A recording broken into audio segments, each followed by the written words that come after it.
Bom dia, boa tarde, boa noite. Sejam bem-vindos ao nosso canal Mensageiros da Luz de Xangô. Independente do horário que você esteja assistindo esse vídeo, você sinta-se abraçado por nós, independente de qualquer religião, fé, cor, raça. Nós estamos aqui para dizer que nós temos um compromisso com a espiritualidade e trazer uma mensagem de luz a você, de paz, de harmonia e respostas, muitas vezes, para nossos questionamentos espirituais em nossas vidas. Então esse canal foi criado com esse único objetivo e por isso nós estamos aqui nesse dia para agradecer a você que está aí assistindo a gente. Não esqueça de dar o seu joinha, de compartilhar e de seguir a gente no canal. Nós estamos muito felizes por esse sonho estar sendo realizado. Hoje é quarta-feira, dia de nosso pai Xangô, de nossa mãe Ansã Iobá. E por esse motivo, minha bênção ao meu babalorixá Ribamar Jairá. A sua bênção, meu pai. Que Xangô possa lhe abençoar também, com vida longa e saúde. A bênção dos meus irmãos mais velhos, irmãos iguais e mais novos também. E a bênção, meu Mutubá, meu Mucuyu, meu Colofé, a todos que estão assistindo a esse vídeo nesse canal. Sejam muito bem-vindos. Eu espero que vocês gostem e compartilhem. Hoje também é um dia de agradecimento aqui pra gente, tá? Eu quero agradecer de coração. Nem temos palavras para agradecer, mas eu acho que a gratidão é tudo. Eu acho que sermos gratos é o principal para nós podermos ser abençoados. Porque as pessoas, muitas vezes, elas esquecem das coisas que as pessoas fazem por elas. E eu não quero esquecer aqui, de forma alguma, de uma pessoa que foi o precursor dessa ideia, foi quem colocou essa ideia em nosso coração. Através dessa pessoa, nasceu esse desejo. Ele teve essa ideia maravilhosa de fazermos um canal, sugeriu a Ana Paula que tivesse, a Ana Paula Martins, que é nossa companheira aqui nessa jornada, também cartomante, médium, vidente, e que também trabalha com a gente nesse projeto. E Pai Henrique de Oiá, minha gratidão. Obrigado pelo seu apoio incondicional, obrigado pela sua humildade e por ser um homem tão sério dentro da nossa religião, que hoje é tão raro, é tão difícil encontrar pessoas sérias e comprometidas dentro da religião. De qualquer religião, eu quero dizer. Não é só do candomblé, não é só da Umbanda. Mas Pai Henrique é um homem exemplar e por esse motivo nós queremos agradecê-lo. Eu, em meu nome, em nome do babalorixá Bruno de Erinlé, em nome da nossa casa, Ileacé, Opô-Obá, Agodô, eu quero agradecer ao babalorixá Henrique de Oiá por ter nos abrido essa oportunidade e nos incentivado a montar os nossos vídeos, fazer os nossos programas no YouTube. E isso pra gente não tem preço, porque foi um incentivo muito grande e dando força e axé pra gente. Então, minha gratidão, Pai Henrique. Pai Henrique, ele tem também um canal no YouTube, Arcanos Lunar Tarô. Quem quiser pode seguir, quem puder segue o Pai Henrique. Pai Henrique dá orientações maravilhosas com cartas, com jogo de cartas, tarô, baralho. É um homem extremamente sério e comprometido com a espiritualidade. Então, por esse motivo, minha gratidão ao Arcanos Lunar Tarô e ao babalorixá Cláudio Henrique de Oiá. Sua bênção, meu pai, que Oiá, assim como lhe usou para nos abençoar, para trazer sempre uma palavra e trazer sempre uma esperança ao nosso coração, que Mãe Oiá possa soprar na sua direção ventos de saúde, de longevidade, de vida longa, de paz, de prosperidade para o Senhor, para o seu canal, para as pessoas, para os seus trabalhos. Pai Henrique tem um templo escola que fica ali em Belo Horizonte.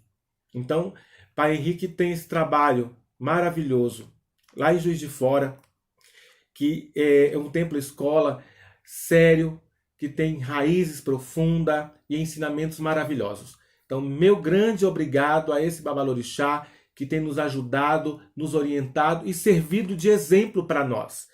Ele tem sido um exemplo para que nós possamos segui-lo. E isso para a gente não tem preço. Então, muito obrigado, que Deus de Xangô abençoe grandiosamente. Meus respeitos ao Senhor e a toda a sua família de axé. Gente, também eu quero falar um pouco de mim, um pouco da nossa história. Porque a gente vê muita gente aparecendo no meio devido à informação, hoje em dia está muito acessível. Temos hoje em dia oportunidades de conhecer muitas pessoas através das redes sociais. E a gente vê muitas pessoas hoje em dia se intitulando babalorixá, homens, sacerdotes, isso e aquilo, pessoas que a gente às vezes não sabe nem de onde vem. Então é bom que nós tenhamos uma raiz.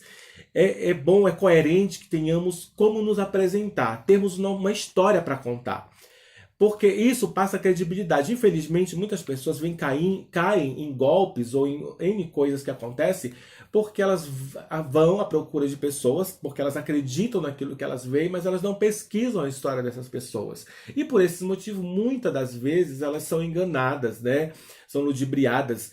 E isso é muito ruim, é muito triste, mas existe, porque estamos lidando com seres humanos. Então, seres humanos é falha mesmo. Então, isso é natural que aconteça.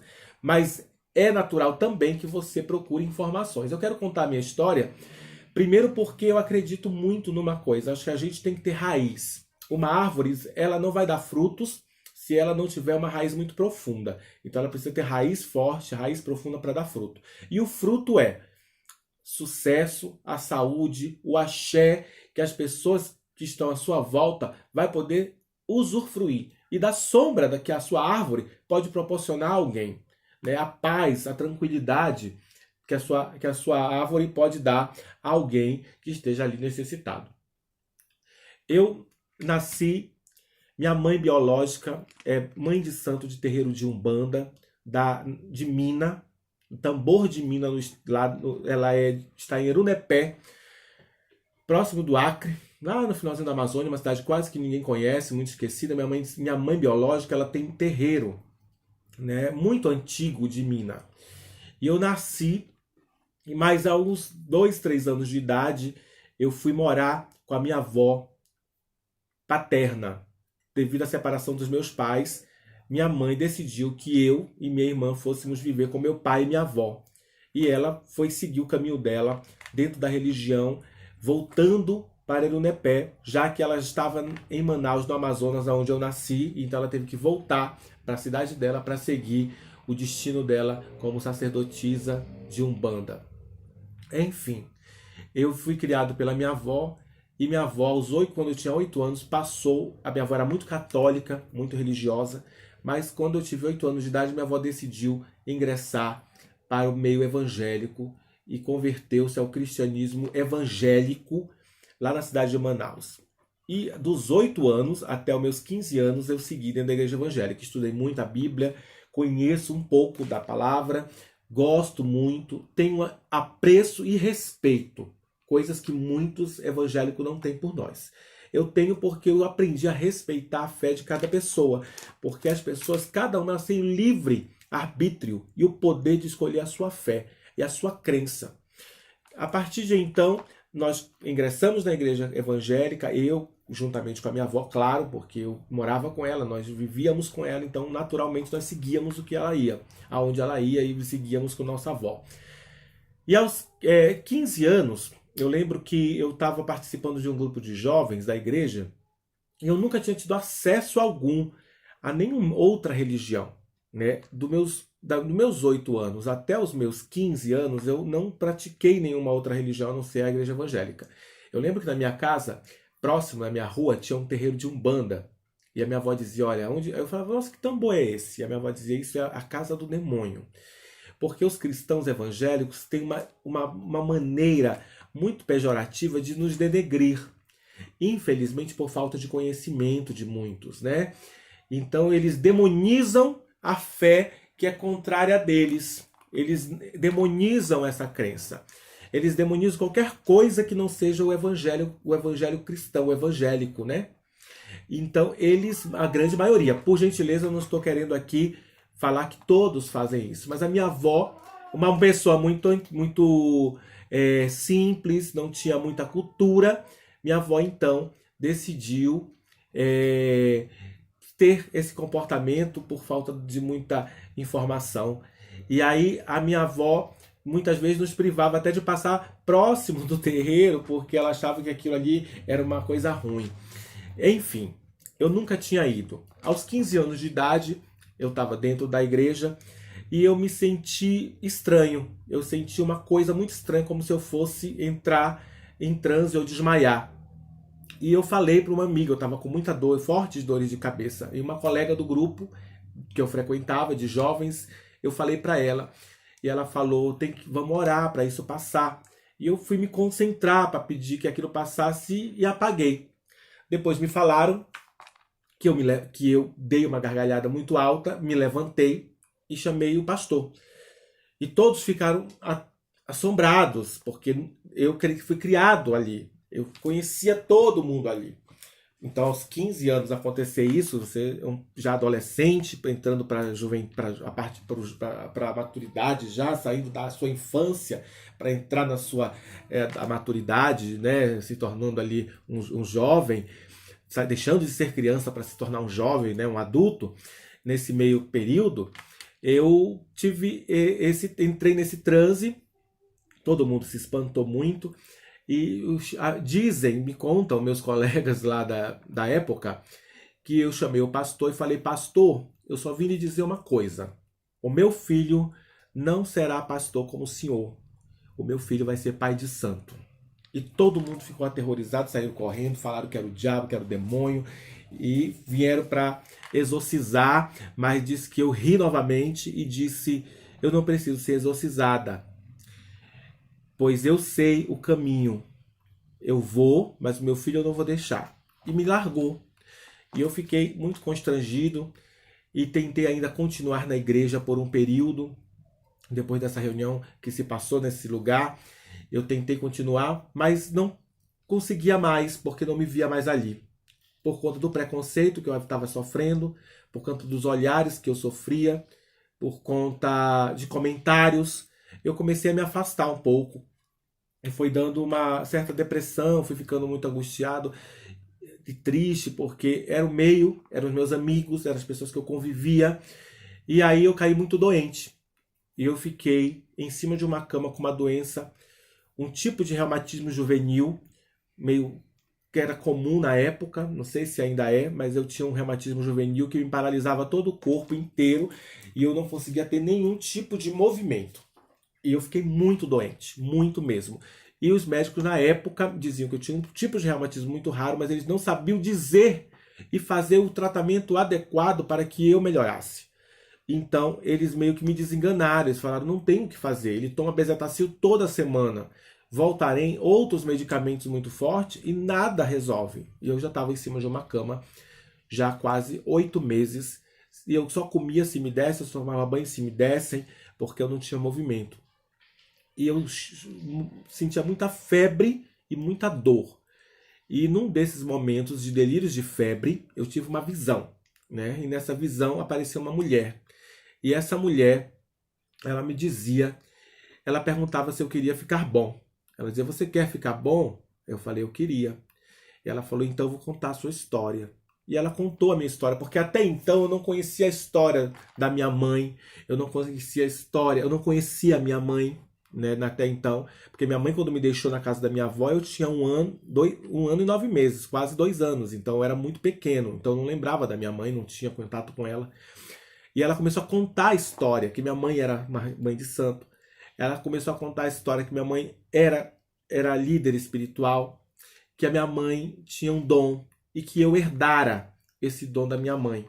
E que eu precisava procurar aonde me cuidar, porque eu tinha uma missão aqui na Terra e minha missão era cuidar das pessoas, era orientar as pessoas, era ser um pai de santo, um babalorixá, um zelador de orixá, o que fosse. E eu disse, mas aqui não vai ser impossível, porque a minha avó, ela é evangélica, ela não aceita isso. E ela disse, então procure você sozinho. Eu falei, mas como eu vou procurar se eu não posso andar? Ela falou, mas você vai levantar da cama e vai à procura de socorro. No dia seguinte, milagrosamente, eu estava andando. Eu voltei a andar aos poucos, meio tateando as paredes, meio ainda sem muito equilíbrio, mas comecei a andar. E a minha avó, vendo aquilo, achou que era um milagre, que Deus tinha feito um milagre. Claro, Deus havia feito através dessa entidade maravilhosa que até hoje me acompanha, que eu estou com ela desde este dia e nunca me largou. Dona Maria Padilha das Sete Encruzilhadas, que é essa mulher que eu via e que é minha grande amiga, minha grande companheira de todos esses anos. E desde então eu comecei a voltar a caminhar, comecei a procurar um lugar para frequentar. E o meu primeiro contato foi num terreiro de Umbanda, né? Num terreiro de Umbanda. E nesse terreiro de Umbanda eu fui muito bem recebido. Eu tinha muito medo, porque foi colocado muito medo em mim. Né? As religiões a outra religião me colocou muito medo disso. Então eu cheguei lá, eu tinha 16 anos mais ou menos de idade, e eu cheguei lá com muito temor. E ao entrar no corredor desse terreiro, eu nunca vou esquecer, a mãe de santo, a dona Gilda, ela estava incorporada com uma cabocla muito comum no norte e no nordeste, chamada cabocla mariana. É uma cabocla de mina, né? E uma cabocla encantada. E uma cabocla de muita luz. E ela olhou, quando eu vinha no corredor, ela abriu os braços e falou: "Ai, meu filho, que bom que você ouviu o chamado. Não fez como seus antepassados, que nós chamamos, mas não nos ouviram, e por isso sofreram muito." E me abraçou. Quando ela me abraçou, eu me senti em casa, porque a espiritualidade está aqui para nos abraçar. A espiritualidade está aqui para dizer a você que não há religião, que não existe. Religião foi um organismo criado pelos homens, é um organismo político, social, para que haja um grupo específico, para definir grupos, mas não tem nada a ver com Deus, com o sagrado, com o divino, porque Deus e a espiritualidade não têm fronteiras, não tem religião, eles atravessam aonde for e o que for para fazer o bem e trazer a luz. E esse momento para mim foi um momento de muita mudança, era um momento drástico. Então para mim foi algo novo. Então eu comecei a me desenvolver no terreiro de Umbanda e eu fui muito bem recebido. E ali eu comecei a caminhar meus primeiros passos com meu caboclo sete flecha, com Dona Jarina, minha cabocla, e começamos a trabalhar ali. E lá eu fiquei até os meus 18 anos. Aos 18 anos, com muita dificuldade, digo, viu? Não foi fácil. Tinha que ir escondido, eu não podia abrir abertamente. Quando a minha avó descobriu, foi uma confusão na minha casa, foi muito difícil. Eu tive que ficar uns dias afastado, depois tive que voltar escondido novamente. Não foi fácil. Não é fácil. A caminhada é espinhosa, porém é maravilhosa. Porém, tem sua vantagem, porque o prazer e a alegria do nosso espírito estar cumprindo a sua missão não tem preço. Enfim, eu, depois com 18 anos, mesmo estando lá, eu melhorei quase que 100%, eu ainda tinha alguns problemas, tanto que eu puxava de uma perna, eu andava meio manco. Eu tinha um problema no quadril e no joelho, então eu andava muito com alguma dificuldade. E lá eles disseram que eu ia ter que caminhar a partir dali para uma nova caminhada. Lá os guias e caboclos me orientaram que eu tinha um destino, que era o candomblé, por conta da minha ancestralidade africana, por conta dos meus ancestrais. E eu tinha que cultuar os meus ancestrais. E lá na Umbanda não se cultua ancestrais. Não se cultua a cultura do orixá.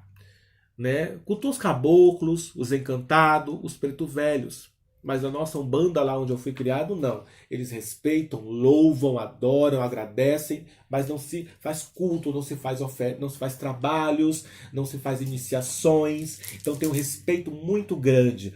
E então eles falaram que eu ia encontrar o lugar aonde eu ia iniciar uma nova caminhada. E eu fui, um dia me convidaram para ir numa festa do seu Pena Verde e do seu Cobra Coral, num terreiro de candomblé, que era próximo da minha casa. Eu fui nessa festa, eu vi aqueles caboclos, aqueles encantados, porém dentro de um terreiro de candomblé, que estava fazendo uma festa do seu Cobra Coral, que era a entidade do falecido em memória pai de santo daquele local. E aí nós ficamos ali, prestigiamos, os caboclos conversaram muito com a gente, nos orientaram muito, e tinha um pai de santo lá, que eu me simpatizei com ele, conversei um pouco, e ele falou, meu filho, passa lá na nossa casa para jogar o búzio, para saber, porque você tem mediunidade, você é um menino que tem destino, passe lá uma hora, que era o meu pai de santo, a pessoa que colocou essa divindade que eu amo na minha vida, que é meu pai Xangô, que era Babalorixá Ribamar de Jairá, estava lá, foi maravilhoso esse dia, onde eu o conheci, porque ele era muito famoso na cidade, porque a casa de candomblé onde eu nasci, ela é uma das primeiras casas de candomblé de Queto, da cidade de Manaus. Ele é nosso terreiro, o Ilhéocel Pomessaorum, ele é tombado pelo patrimônio histórico do estado do Amazonas, tem mais de 100 anos, está em processo de tombamento, dessas coisas todas. Então é uma casa histórica. Então meu pai está lá desde que nasceu, né? Ele herdou dos avós dele.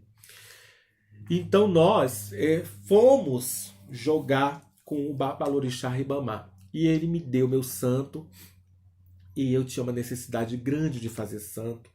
E ele falou, nós na época não tínhamos condições, mas eu venho de uma época onde os babalorixás, os sacerdotes, faziam por amor, faziam pelo amor à divindade. E nosso pai decidiu que se eu quisesse eu tomaria um bori para dar uma acalmada em minha cabeça, para dar um alimento em minha cabeça, para dar uma força para minha saúde. E eu fiz um bori, graças a Deus e a Xangô, tudo correu muito bem. Com 6 meses depois, eu ia uma festa do airá do meu pai, eu bolei por santo. E naquele momento eu me recolhi para fazer meu santo, né? Minha avó ficou sabendo, chamou a polícia. Foi meu pai, minha madrasta, minha avó, foi todo mundo para a porta do terreiro para tentar me tirar. Mas eu já tinha 18 anos, ia fazer 19 anos de idade. E ali fui iniciado. O policial perguntou se eu estava sofrendo alguma coisa. Eu falei que não, que eu estava ali por livre e espontânea vontade, que eu era meu destino. E ali então, minha avó chorou muito, meu pai, todo mundo foi embora e eu fiquei. Eu escolhi o orixá, né? Porque ele me escolheu primeiro, né? Eu não escolhi primeiro, foi o orixá que me escolheu. Foi o orixá que decidiu o que seria de minha vida. E eu aceitei, né? E por esse motivo recolheu eu, o meu Dalfonitinho e minha Fomo, né? E nós fizemos um barco de 3 pessoas. E eu sou o Dalfono do barco. E ali eu fui iniciado por Orixá Xangô, com Oxum e Odé. Então, são minhas 3 divindades, as divindades que eu amo e carrego comigo até o Orum. Para sempre, não vai mudar. Né? Então, eu estou contando um pouco da minha história para que vocês saibam que você é escolhido pelo orixá. Você foi escolhido pela divindade. Foi escolhido por Deus, pela espiritualidade, para ser luz. Para fazer o bem. Você pode não ser perfeito, não ter 1000 qualidades. Você pode ter muitos defeitos, porque se você for 100% perfeito também não vai ficar aqui. Então tem problemas. Não é a melhor pessoa do mundo, mas você tem uma missão para fazer a vida do outro talvez melhor do que a sua foi. É essa a nossa missão aqui na Terra. Eu criei esse canal para que a gente possa também contar da nossa história. Também fazer parte. Eu vou trazer pessoas aqui que vão contar suas histórias dentro do orixá. O orixá Bruno vai vir contar a história dele. A minha irmã querida Ana Paula Martins vai contar a dela. Ana Paula vai entrar agora e vai também dar uma saudação a vocês. Também agradecer ao nosso pai Henrique. Ana Paula, que Deus abençoe. Eu espero que você seja bem sucedido em tudo que faz, porque eu sei que Oxóssi é na sua vida e Iansã é na sua vida. Eu sei disso. E saibam que nós temos lutas e dificuldades. Mas saiba que Deus e os orixás não nos abandonam nunca. Eu já tive nesses quase 29 anos aí que eu vou fazer já de orixá, muitos altos e baixos. Muita coisa já passei na minha vida. Momentos de achar que eu não ia sobreviver, não ia me salvar. mas o orixá sempre nos deu uma saída. Então não esqueça, você não está só. Existe uma saída e existe luz no fim do túnel. Mas a luz também está em você.